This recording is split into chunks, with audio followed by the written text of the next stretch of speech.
శేఖర్ భాష గారు, ఇప్పుడు సిచ్యువేషన్ చూస్తున్నారు. ఇప్పుడు నిందితురాలు రజిత, ప్రియుడు శివ.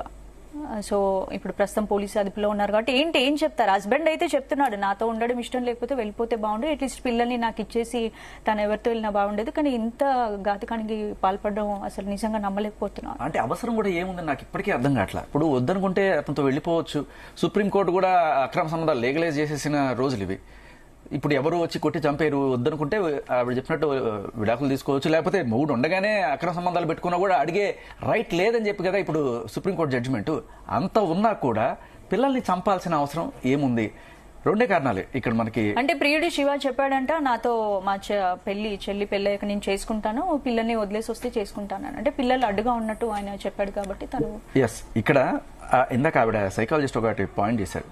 ఒకటి, ఆయన చెప్పాడని చంపేశారా, లేదు నేను లేకపోతే వీళ్ళు బతకలేరు పిల్లలు.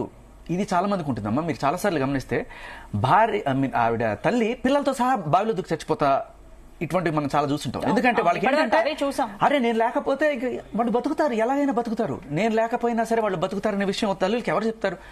సో రెండు రకాలు, ఎయిదర్ నేను లేకపోతే వీళ్ళు ముగ్గురు ఏదో రకంగా బతకలేరని చెప్పి చంపేసిందా, లేదు ప్రియుడు చెప్పాడని చంపేసిందా. సరే, ఇక్కడ చాలా క్లియర్ కట్ గా ప్రియుడు చెప్పాడని చెప్పి చంపేసింది అని చెప్పి ఒక. మీరు చెప్పినట్టు పిల్లలు నేను లేకపోతే బతకలేదు అని అనుకుంటే, అంత అటాచ్మెంట్ ఉంటే ఏ తల్లి కూడా పిల్లల్ని చంపే అంత డేర్నెస్ రాదు తనకి, రైట్ కదా. సో కాబట్టి ఏంటంటే అసలు పిల్లల మీద ఆవిడకి పాసం లేదు, వీళ్ళని ఒక అడ్డంగానే భావిస్తోంది.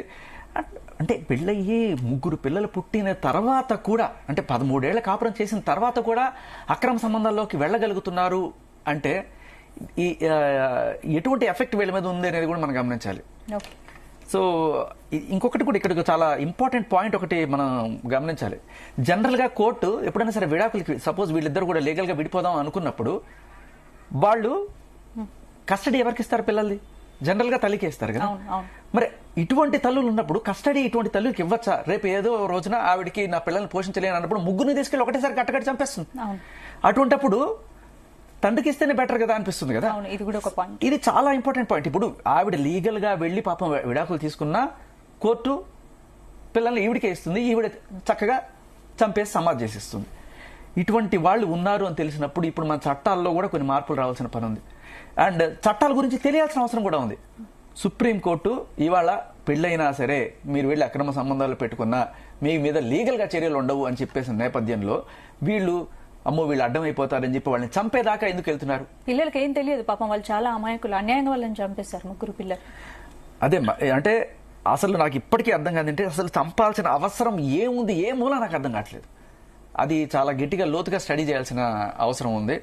అండ్ ఒక పెళ్లి కాని అబ్బాయి ముగ్గురు పిల్లల తల్లితో ఎటువంటి రిలేషన్లోకి వెళ్ళడానికి వెళ్తున్నాడు? ఇది కూడా ఆలోచించాల్సిన విషయం. నాకు తెలిసి 99% అబ్బాయిలు ఎవరు కూడా పెళ్ళయి ముగ్గురు పిల్లలు ఉన్న తల్లితో మళ్ళీ పెళ్లి చేసుకుందామని ఎవడన్నా అనుకుంటాడా? ఇక్కడ అనుకున్నారు కదా. అదే అంటున్నాను, అది నిజమా కాదని తెలియదు. ఇప్పటిదాకా మనకి వాళ్ళ వర్షనే వినబడుతుంది.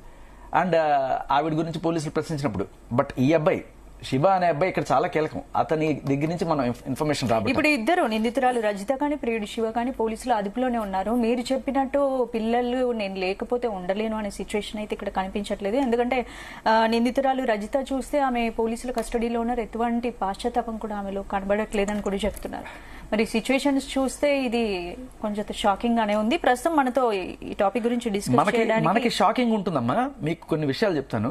అంటే ఇటువంటి కర్నూలులో కొన్నేళ్ల క్రితము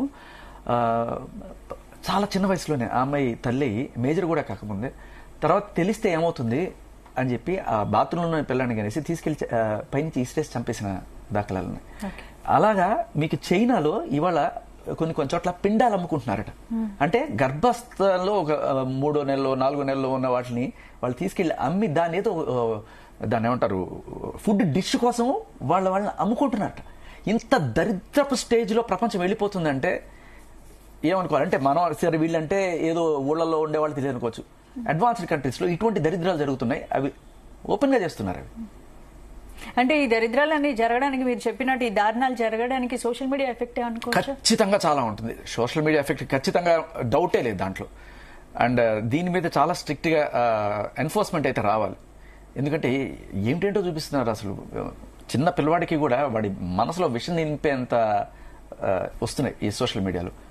అండ్ ఇక ఈవిడ సంగతి చెప్పక్కర్లేదు. రైట్. ఇప్పుడు ప్రస్తుతం మనతో ఈ టాపిక్ గురించి డిస్కస్ చేయడానికి